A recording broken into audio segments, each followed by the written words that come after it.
Momento Médico. Dicas de saúde com especialistas da APM Araraquara.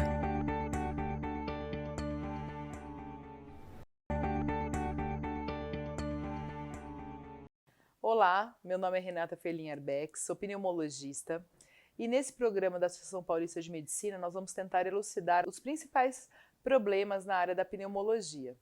Os principais que nós elencamos de maior incidência são a asma, o DPOC, o câncer de pulmão, o tabagismo e a tuberculose. E quem tiver alguma dúvida ou alguma sugestão pode mandar que a gente tenta refazer algum outro vídeo para elucidar. O DPOC, a doença pulmonar obstrutiva crônica, ela tem dois tipos principais, que é o enfisematoso, o bronquítico e tem um terceiro, que é a mistura dos dois. O enfisematoso é quando tem uma destruição dessa arquitetura pulmonar, tá bom? O bronquítico quando aumenta a produção de catarro e o misto quando tem as duas coisas simultâneas, ok? A principal causa da doença pulmonar obstrutiva crônica é o tabagismo ativo, tá bom? Então, a gente tem alguns fatores, como algumas exposições que podem levar ao DPOC, mas isso tem que ser muito bem documentado para a gente poder fazer essa relação causa-efeito.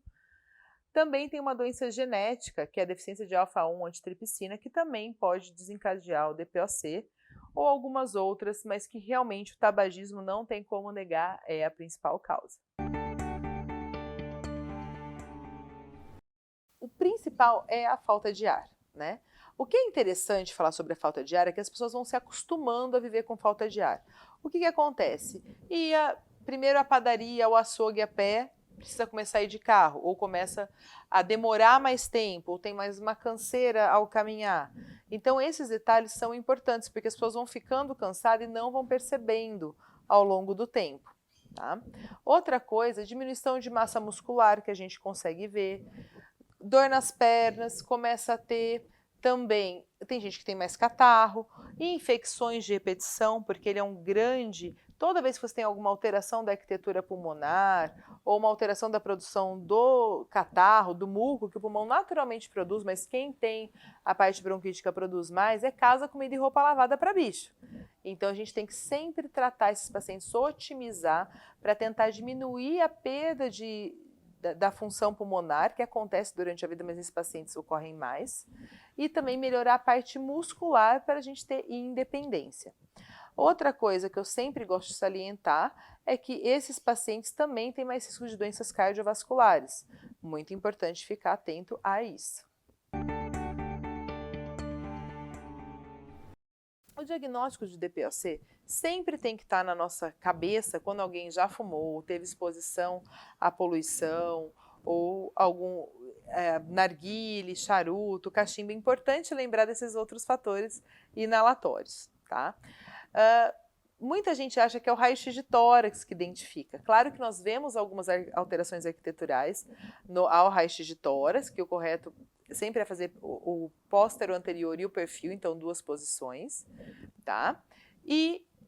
Mas quem manda, eu falo quem manda no diagnóstico da doença pulmonar obstrutiva crônica é a prova de sopro, ou espirometria, ou prova de função pulmonar com broncodilatador, que é o correto fazer com broncodilatador, porque nós conseguimos avaliar alguns parâmetros sem a broncodilatação e após a broncodilatação e algumas referências numéricas que nós temos e a relação entre os fluxos do pulmão. E é importante lembrar que essa prova é muito dependente do paciente. Às vezes tem gente que não consegue fazer de primeira, mas aí treina um pouquinho, consegue. E também cumprir o que a técnica ou o técnico fala, porque dependendo de como é executada essa prova, nós conseguimos ter os números, os alças fluxos adequadas e, portanto, ter o diagnóstico mais preciso, tá bom? Então, as principais complicações da doença pulmonar obstrutiva crônica é o paciente perdendo independência durante a vida, tá? Por quê? Ele para de fazer suas atividades, tem muito cansaço, ou tem essas doenças que a gente já conversou, cardiovasculares, que se prejudicam, ou o câncer é outra coisa que a gente fica muito aflito, porque Esses pacientes fumaram, a grande maioria fumou em algum momento da vida, né? A gente já falou que tem algumas diferenças aí, mas quem fumou, a gente fica muito preocupado com câncer, tá? E essa independência para a vida. Portanto, um tratamento mais individualizado, mais globalizado desse paciente é muito importante. Os tratamentos, eles dependem do estadio do paciente na prova de função pulmonar e a parte clínica também.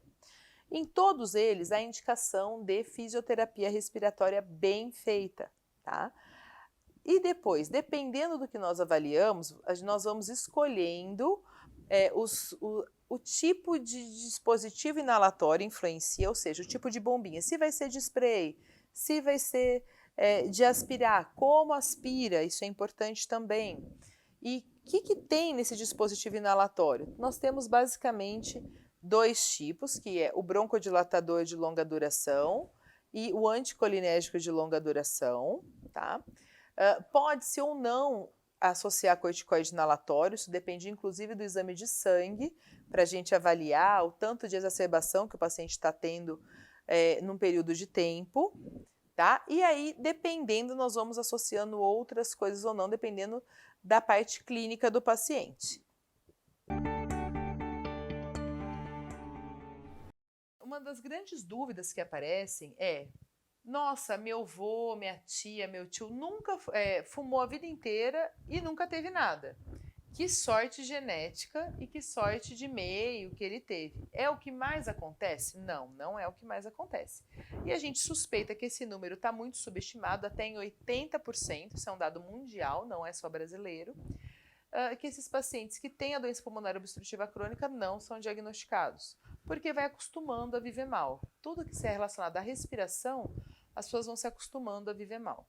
Outra coisa interessante é que muitas vezes a gente faz o diagnóstico, ou suspeita pelo menos o diagnóstico, já que eu já falei que o diagnóstico é através da prova de sopro ou de função pulmonar, quando o paciente está internado, mas a gente começa a ver alguns indícios clínicos, a ausculta pulmonar, a gente já fica mais atento, tá?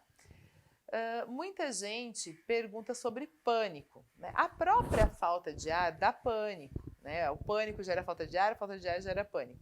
Sempre interessante acompanhar com terapia, uma boa terapia psicológica.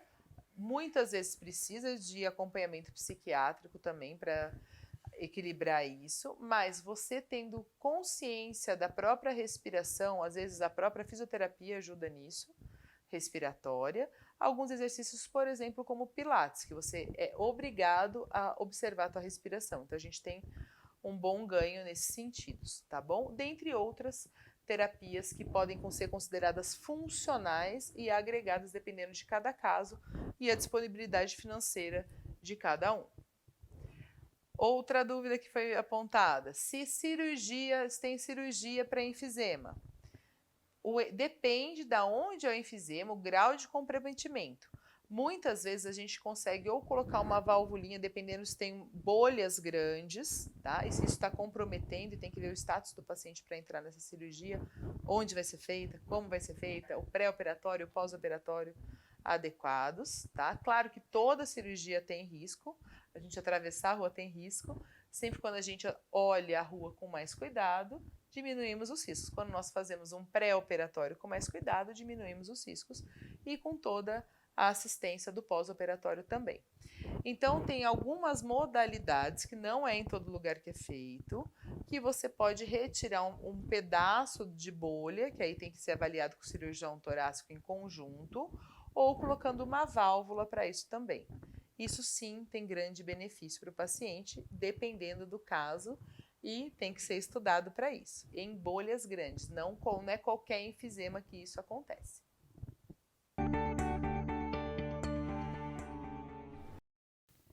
A grande prevenção para a doença pulmonar obstrutiva crônica é parar de fumar. Pode ser cigarro, charuto, cachimbo, narguile, né? A poluição muitas vezes a gente não consegue ficar exposto.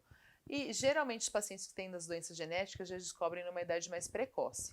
Então, se você tem falta de ar, dificuldade para respirar, percebe que o peito chia, faz algum barulho esquisito, está andando mais devagar do que as pessoas da tua idade, ou mais devagar do que você costumava fazer suas atividades, fique atento.